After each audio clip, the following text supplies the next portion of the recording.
Hello बच्चों, Gayatri tutorials में आपका एक बार फिर से स्वागत है। गुरुत्वाकर्षण के विभिन्न वीडियोस को तो आपने देखा ही होगा, उसमें हमने बहुत सारे कॉन्सेप्ट्स को क्लियर किए। तो आज के मुद्दे में हम पढ़ने जा रहे हैं द्रव्यमान और भार के बारे में। द्रव्यमान और भार दोनों ही ऐसी संकल्पनाएं हैं जिसे हम एक ही जैसा समझते हैं। जैसे उदाहरण के तौर पर अगर हमें अपना वज़न निकालना होता है, हमारा वेट नापना होता है, तो हम वेट वाली मशीन पर खड़े होते हैं और नापते हैं weight 50 kilo, 60 kilo, 70 kilo etcetera. यानी कि वेट को हम किलो में नापते हैं। लेकिन साइंस कहता है किलोग्राम किसकी इकाई है? द्रव्यमान की इकाई है। द्रव्यमान को किलोग्राम में नापा जाता है, लेकिन हम सामान्य भाषा में वेट को, भार को किलोग्राम में नापते हैं। तो बस इन्हीं छोटे छोटे कन्फ्यूजन्स को दूर करने के लिए हम आज के इस मुद्दे को स्पष्ट करेंगे कि द्रव्यमान और भार होता क्या है।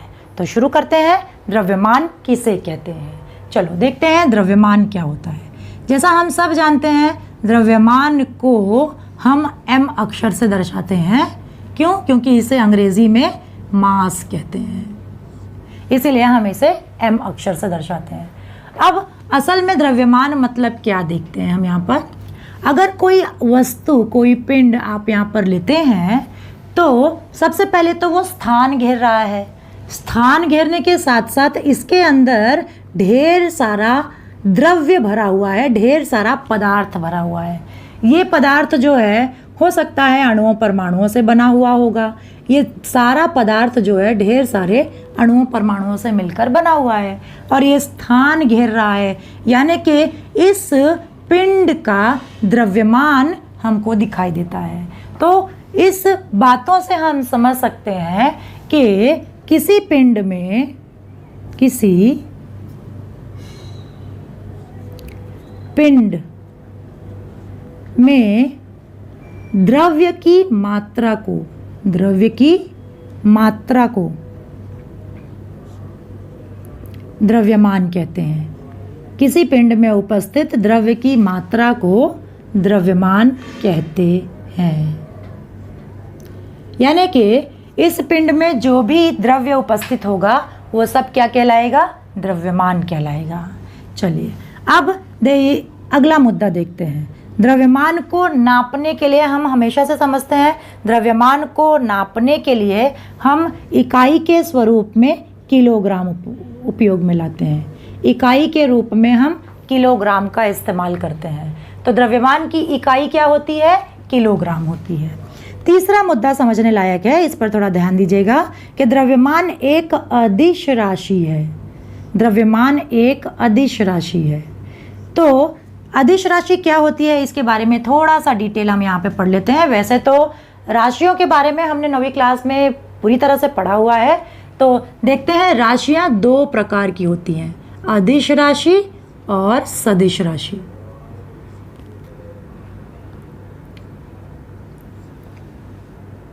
जैसे शब्द ही व्यक्त कर रहा है, अगर आप देखेंगे शब्द ही कह रहा है दिशा के बिना, अदिश, और ये वाला शब्द कह रहा है दिशा के साथ, यानी कि सदिश। ऐसी राशि जिसमें परिमाण के साथ साथ दिशा की ज़रूरत हो उसे हम सदिश राशि कहते हैं, और ऐसी राशि जिसमें दिशा की ज़रूरत ना हो तो हम लिख सकते हैं कि इस राशि को व्यक्त करने के लिए वे भौतिक राशियां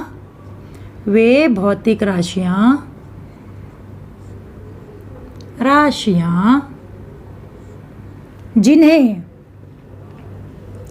व्यक्त करने के लिए, यानी स्पष्ट करने के लिए, व्यक्त करने के लिए केवल परिमाण की आवश्यकता होती है। केवल परिमाण की आवश्यकता होती है।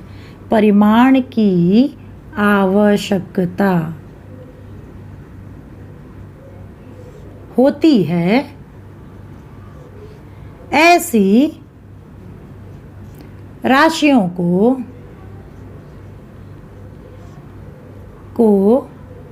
अदिश राशि कहते हैं। तो वे भौतिक राशियां जिन्हें व्यक्त करने के लिए केवल परिमाण की आवश्यकता होती है, सिर्फ क्वांटिटी की ज़रूरत पड़ती है, केवल परिमाण की आवश्यकता होती है, ऐसी राशियों को अदिश राशियाँ कहते हैं। जैसे उदाहरण के तौर पर ले लीजिए कि 5 किलो शक्कर। जब हम कहते हैं 5 किलो शक्कर, तो 5 किलो शक्कर पूरी तरह से व्यक्त है, स्पष्ट है कि ये शक्कर कितनी है, 5 किलो है। इसको व्यक्त करने के लिए, स्पष्ट करने के लिए हमको किसी दिशा की आवश्यकता नहीं हो रही है, इसको हम पूरी तरह से स्पष्ट कर सकते हैं। तो द्रव्यमान जो होती है वो अदिश राशि होती है। किलोग्राम तो द्रव्यमान अदिश राशि होती है। अब सदिश राशियां कौन सी होंगी उसके बारे में भी जरा देख लेते हैं हम यहाँ पर कि वे भौतिक राशियां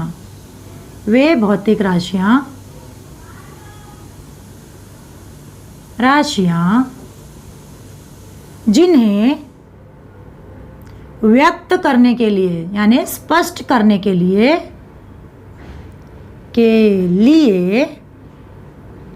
परिमाण के साथ दिशा की भी आवश्यकता होती है, दिशा की भी आवश्यकता होती है।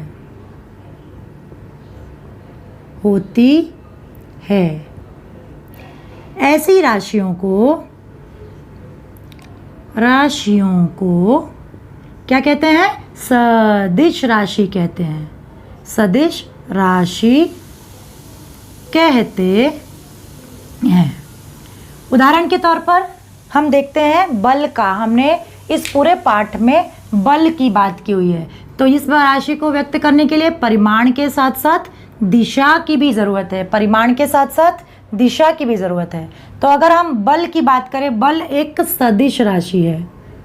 कैसे, अब देखें तो जैसे हमने हमेशा ये देखा हुआ है कि यदि किसी वस्तु पर बल लगाना है तो बल 5 न्यूटन यदि बल लग रहा है तो 5 न्यूटन के साथ साथ हमको बल लगाने के लिए उसकी दिशा भी स्पष्ट रूप से बतानी होगी।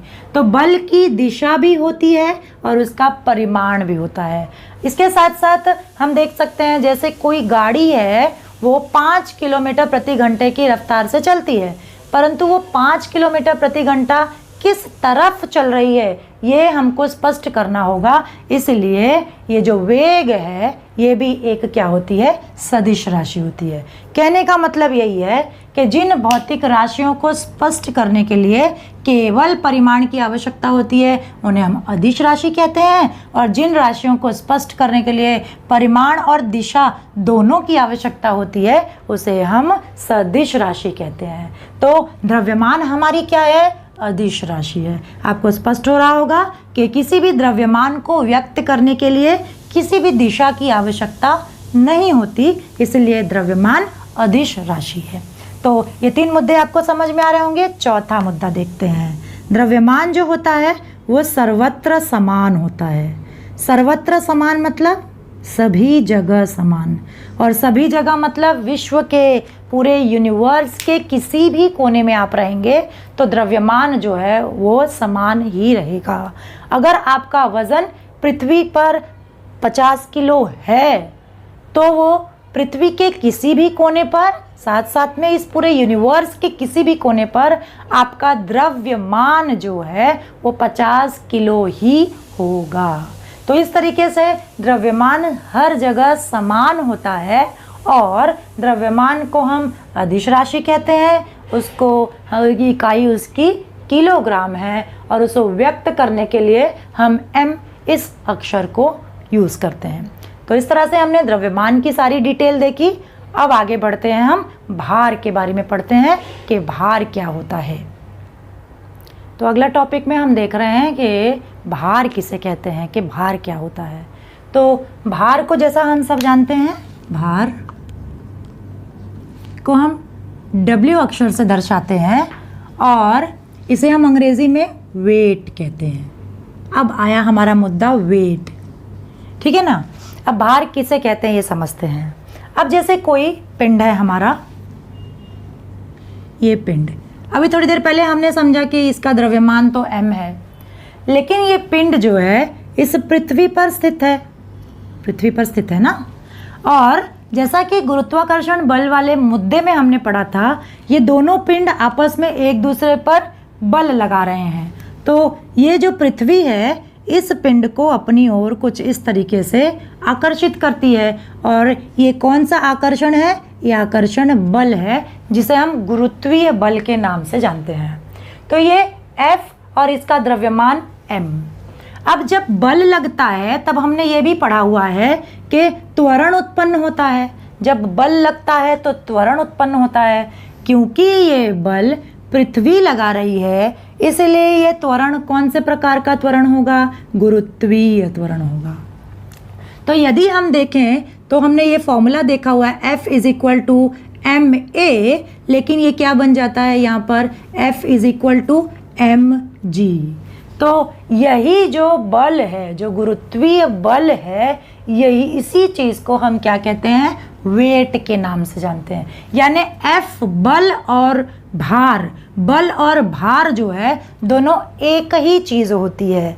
बल और भार दोनों एक ही चीज़ होती है और दोनों में हमको द्रव्यमान के साथ साथ गुरुत्वीय त्वरण का उपयोग करना होता है। तो यदि मुझे भार की परिभाषा लिखनी हो, भार की यदि मैं परिभाषा लिखूं तो क्या लिख सकते हैं हम भार की परिभाषा? कि पृथ्वी, चलिए परिभाषा को यहाँ लिख लेते हैं नीचे, परिभाषा को यहाँ लिखते हैं। किसकी परिभाषा है ये? भार की परिभाषा। कि पृथ्वी किसी पिंड पर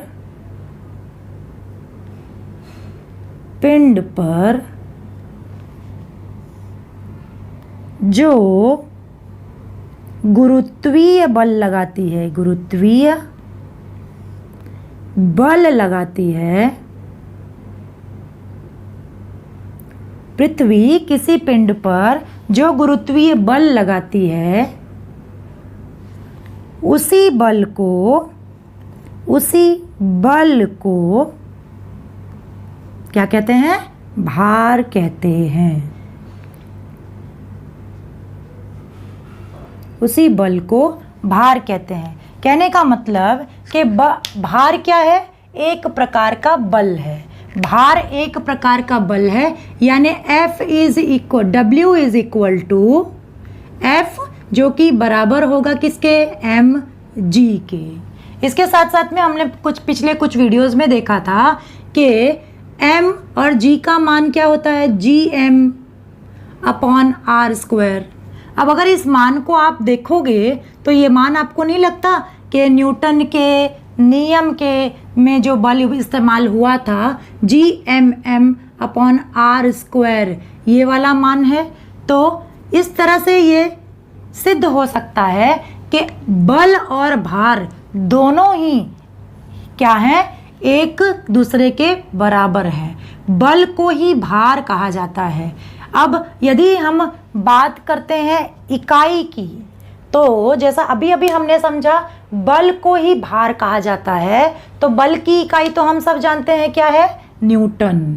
तो इसकी इकाई भी, भार की इकाई भी न्यूटन ही होगी। भार की इकाई क्या होगी? भार की इकाई भी न्यूटन ही होगी।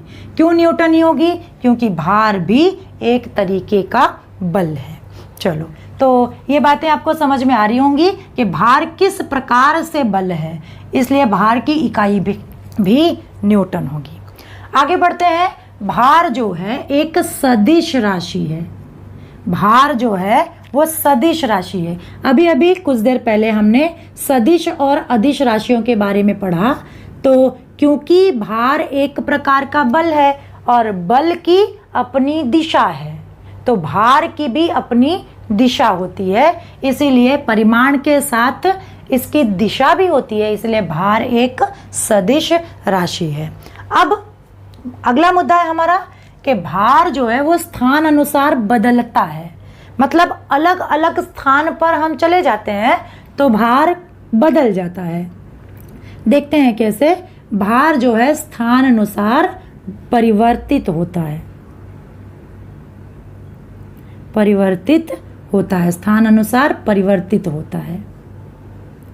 अगर आप गौर से देखेंगे तो तो ये वाले फॉर्मूले को, ये वाला फॉर्मूला जो आपको दिखाई दे रहा है, इसको मैं एक बार फिर से यहाँ पर लिख देती हूँ। W = mg के फॉर्म में लिखती हूँ। चलो इसी तरीके से लिखते हैं हम, W = Fmg।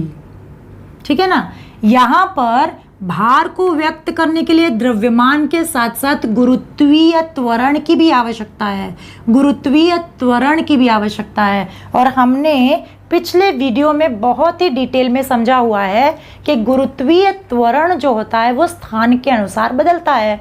ये जो g है ये स्थान के अनुसार परिवर्तित होता है। जैसे हमने पिछले वीडियो में पढ़ा हुआ है कि भूमध्य रेखा पर g कुछ और होता है, पोल पर g कुछ और होता है। इसी तरीके से ऊंचाई पर और गहराई पर जाने पर g का मान बदलता है।